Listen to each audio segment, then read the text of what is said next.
Iowa has had a terrific season. I think they've started probably like a lot of other teams at the beginning of the year one way. And they've had a few injuries that have sidelined some guys, and I think once they've gotten through that, they've really established to be one of the best teams in the country. If it ended today, when I had a vote, Luka Garza would be the National Player of the Year. I mean, to go through our league with how our league's played this season and to be averaging 26 and whatever it is, 10 and a half in league play, is about as impressive of a guy so far as you've seen. I also think, when you look at their team, they're getting a lot of contributions from a lot of guys. And offensively, they're as lethal as any team that you're going to play in a lot of different ways.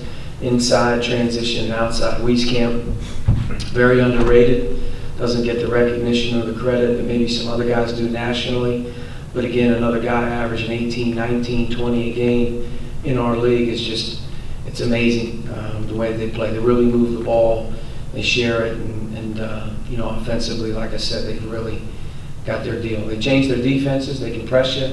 They can switch to their zones, man-to-man. So they got a lot of different things that they bring to the table. But Fran's done a great job with this team.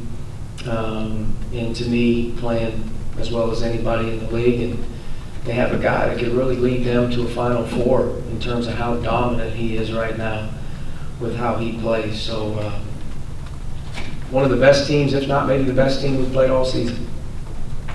John? You talk about how consistent Garza's been. I mean, how much does it make you defensively an emphasis to try to shut down the guys around him, knowing he's going to kind of get his? Without question, they're a good team, and I think as you want to throw the kitchen sink at him, they make shots from a number of different guys. They run great offense in terms of their pace and their movement. I'd say C.J. Frederick, Wieskamp, those two guys in particular can hit you for huge nights from three. Toussaint, as a freshman, is really, really stable their force in terms of running their show. And, McCaffrey, his son, just a great ball mover, a guy that, does a lot of jack-of-all trades for him, plays a number of positions, can really share the ball. They're smart. They really know how to play with one another. And they got an orneriness about them. They got an edge about them. I mean, they don't take any BS out there. I mean, those guys are ready to play and compete. You can tell that they believe in what they do. So, yeah, you can try to throw the kitchen sink at him. He's still getting 26 and 10 with that. But they have some other guys that, to me, can really, really ding you from transition. In our games in the past versus them, when we've had some success, you don't turn it over. That's a huge, huge key against them because they're so good in transition. And the second thing is, if you have some success again, you got to find a way to defend in transition and rebound. You don't want to give them second shots, and you don't want to give them easy baskets in transition. So, but yeah, they present a lot of problems, and I think that's part of the success that Luka has had. He has a great supporting cast around him. He can also, really, really space the floor around him, and he does it in such a unique way that he's very difficult to say, hey, we're going to take the ball out of his hands with traps, or hey, we're going to double him. We're going to do this. He scores every which way, form, or fashion, whether it's transition, deep post catches, offensive rebounding. If you move him to 12 to 15 feet, he's probably as good of a face-up jump shooter as you're going to see. And he also has great savvy to use his body and play off the different ways that people play him. So he's drawing fouls. And you mix in the three-point line, he's shooting the high 30s. I mean, he's shooting an unbelievable percentage from three off some pick and pops and transition and whatnot. So he's hitting you from all levels. So it's tough to throw, hey, we're going to dedicate this to him and do this. And like I said, there's a reason offensively, their numbers are this good. That's just kind of in different ways, but as you diagnose it with another game, just, I guess, what is pulling guys away from the strengths that you feel like you had earlier in the year on the glass, sort of ball security, kind of at the defensive end of the floor in particular? I think anytime a team struggles with doing the things that they typically or hold themselves accountable for being good at every day, probably starts and stops with our inability to buy into those little things again. You know what I mean? Like, if you're going to be great at getting to the foul line, if you're going to be great at running in transition, you got offensive rebound, those things aren't happening. Well, that's not really a talent level. That's a wanting to do it, a will to do it, and an emphasis that we have to continue to get better through, adversity. I think, our team in general, probably like a lot of teams, has lost some confidence here of late. But typically when you lose your confidence, you don't hold yourself accountable as individual players or teams on doing what we need to do to be successful every day. And I think, our team in general, confidence is one thing, but also buy-in is, being unselfish and caring about the guys in the locker room is probably the most important thing that we have going on right now. I mean, you gotta stick together. You gotta fight through these things. And at the end of the day, if everyone is going to, when things get hard, be a little bit more quiet, be a little bit more reserved, and take things for granted, so to speak, you're going to have a team that's not playing particularly well. And for us, when we've played well, we've had great buy-in. We've had unbelievable contributions from everybody on the team, and we're not asking to be real sophisticated. Play hard, rebound the ball, play great defense at times. Have different guys step up and be unselfish, and at the end of the day, be committed to the next guy next to you. That's what's most important when things go awry. They're not going well. And I think our team in general has really got to focus in on each other, our unselfishness, our togetherness, and we got to go through this thing together. And at the end of the day, there's a lot of basketball to be played along the season, and sometimes you can lose your focus on the grind when things aren't going your way. And for us, we've got to recommit ourselves to one another. You mentioned Garza's ability to shoot the three and contrast the floor, sort of maybe similar to how Jalen was able to do it with Maryland. I mean, would you consider playing Trace or Race at the 5 and go with smaller lineups to sort of combat that, I guess, since they're a little quicker on the perimeter? I think it worked a little bit against Smith when you guys played them. We tried a number of different things. I think Jalen Smith's a different player than Luke is. Jalen's much more, especially in that game, heavy 90-10 perimeter. And yeah, he made some threes in that game, and obviously I think he's having a great season. But to me, everything starts with Luka's physicality and his motor. As much as you want to say, boy, we have to cover the three-point line with him, his ability to get to the foul line, post, and rebound, that's where it starts with him. And his motor is nonstop. Great, best motor in college basketball for a big guy. There's very few big guys that are playing with that type of motor night in and night out. And there's one thing that you can't teach. It's that inner drive, that motor of how hard you play, and he brings it now. It's not as if he's picking and popping in the middle of the floor all game long, just looking to shoot threes, and he's getting it down all over the place. And to me, it starts, with his ability to run, post, command the ball, and then it'll move that way. But I think you got to have a team approach. And do I think that you can play quicker lineup? Yeah, I don't necessarily know if that's the right answer or the wrong answer, but I know this: whoever's out there playing against him better be ready to go, because the minute you take a possession off, the minute you're not thinking about running back, the minute you're not thinking about blocking out, I mean, he gets you because he's just nonstop. Rob struggled a little bit finishing inside. I think his three-point numbers are actually higher than his two-point field goal percentage. Is that a matter of missing some practices early and being not 100%, or just needs to be a little smarter, or what?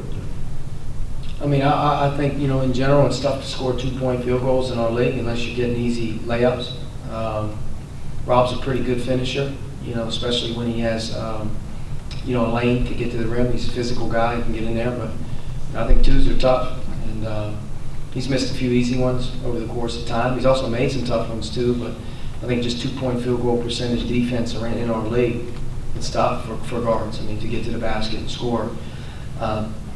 But Rob's doing a pretty good job. He's taking open shots. He's making them. And, I think as he gets, some better opportunities at the basket, he'll knock a few in. But, part of getting easy baskets is your defense playing well. If you're having to earn it against a set defense with the size in our league, that can be tough on guards. Where you get some good two-point field goal percentage defensive run-outs, two-on-ones, transition opportunities. But in the half court with the size in our league, shot blocking, physicality, it's tough sometimes for guards to be able to knock them down. Now, he's had some games where he's left some on the table where he can do probably a better job of finishing. But, Rob right now, he's just got to stay with it. He's got a great attitude. He's working hard. And, I think the fact that he's been able to establish he's a confident shooter right now is a big thing for us. Hey, Coach, I know you've talked about this team going into a shell, during the stretch. Well, what more, if anything, do you think the coaching staff can do maybe to get these guys talking more, a little more confident, or whatever you maybe tried to do this week? I'm sure every coach plays, Dr. Phil, and every day with your guys. You're always looking for different ways to motivate them. At this time of year, though, you're really looking for your own guys to get up off the mat, rolling, picking people up. I think so much is about when things aren't going well in today's day and age. They go to their cell phones, they go to the people that love them, and you have 12 or 13 guys all thinking about, man, what can I do? I need to do this better, and this needs to be done. I wish we would do this a little. And at the end of the day, what you end up doing is you're forgetting about everybody else in the room, and it doesn't work that way. When things get hard in the team concept, the team has to come tighter, more together, more vocal. And when things are struggling, you're looking for your leaders and your guys that really care. Who can they bring with them when things aren't going well for me? And as a coach, that's the thing that you aspire to try to bring to the table as much, is that you can't be this good on one day and this bad on another, and at the end of the day, you're that drastically different. Where you're different is your brain and how you're thinking. And when you have humility as a teammate and you're about the right things, you tend to center on other people. And if you're a leader and you care about the other guys on your team, what are you doing to help that guy come the right direction? And I think, so much you can be so figured in on, boy, this isn't going well right now, or we're struggling. And then every guy starts to worry about them and how that's working. The next thing you know, you have 12, 13 guys kind of quiet with one another, who are not focused in on one another. And I think if there's a trend for our team to catch another uptick, it's to buy into some of the things that when we have done well, what's been working well. It's been consistency.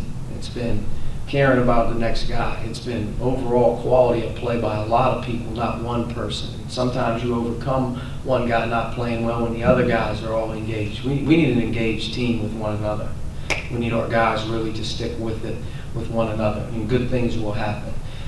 When you fracture, things don't go well, it's easy. It's easy to kind of sit back in the shadows. Sometimes you need some guys to really grab a hold of the jerseys and the reins and say, who am I bringing with me? I'm not going to be part of the problem. I'm going to be part of the solution. Come with me. I got this. We have to fix this. And as a staff, that really helps the staff a little bit more of being able to focus in on more about, hey, how do we get better and what do we need to do, rather than, what's wrong with you?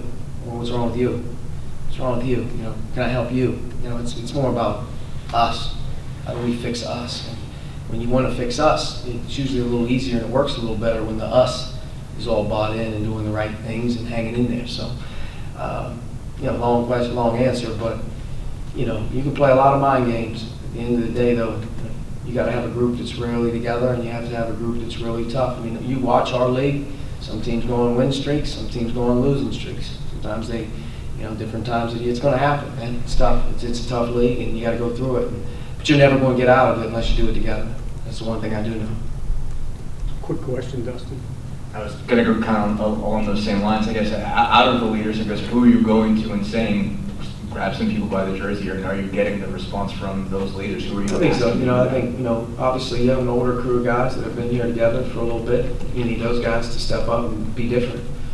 What's happened in the past over the course of your career doesn't mean that's what happens now, because whatever's happening right now isn't working. Change your thought process. Focus your thought process more on other guys, helping other guys, and I think that's good. But at the end of the day, like I said, this time of year, man, doesn't matter who you are. If you hear a voice that's a positive thing, man, that's a great thing. Whether you're a freshman or whether you're a first-year player, or whether you've been here 2 years, I don't really care. If you hear the right things out of guys' mouths and they're about the right things, you can't put a price on that. I think this team in general has had an identity from the beginning of the year of who's going to lead. Who are your leaders? Who's this? There's no better time to emerge. There's no better time to grab it. You don't have to be an old guy right now to open your mouth and to speak. And I think in general our team has to find some guys that want to step outside themselves, grab more people, care about about what the other guy's going through, not just yourself. And when you have a group that's willing to dedicate themselves to each other, it's a lot easier to go to work every day. It's a lot easier to play. All right, Coach, thank you. Yep. Riveting stuff.